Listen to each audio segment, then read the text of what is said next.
Ya, Indra Mahkota.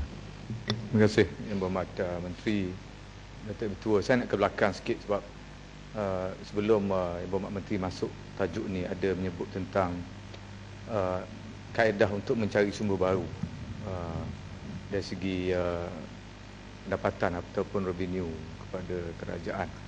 Saya nak kemukakan beberapa hujah yang telah disebut kebetulan dalam satu persidangan di Colombo baru-baru ini. Saya rasa ini juga ditimbulkan dalam beberapa persidangan termasuk dalam World Economic Forum di mana Perdana Menteri selaku Menteri Keuangan juga hadir dan beberapa isu telah ditimbulkan. Itu kaedah bagaimana negara-negara ASEAN terutamanya sedang menghadapi masalah kehilangan hasil dan juga kaedah macam mana untuk meraih sumber baru sebagaimana yang Berhormat Menteri timbulkan.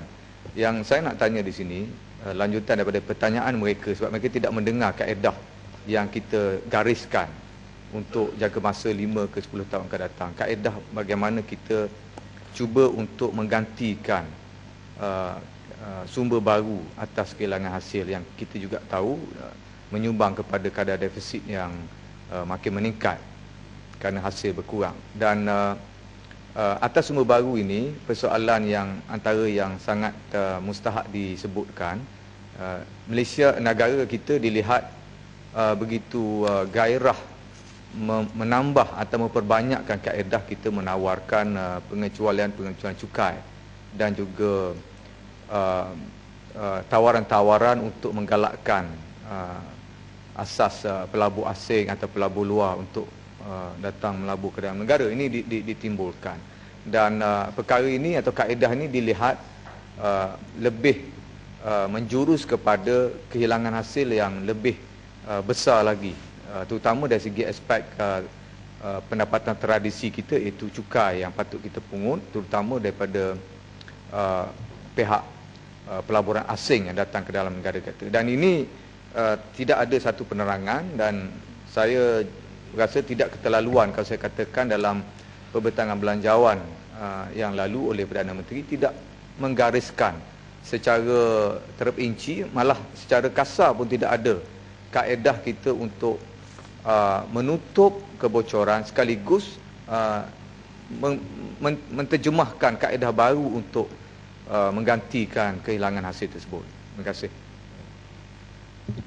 Datuk Ketua, penjelasan saya tentang KDNK, saya menyatakan tentang sumber permintaan baru tersebut tidak ada kaitan dengan soal hasil kerajaan.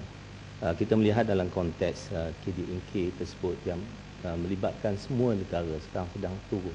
Bagaimana kita nak memastikan KDNK itu terus berkembang.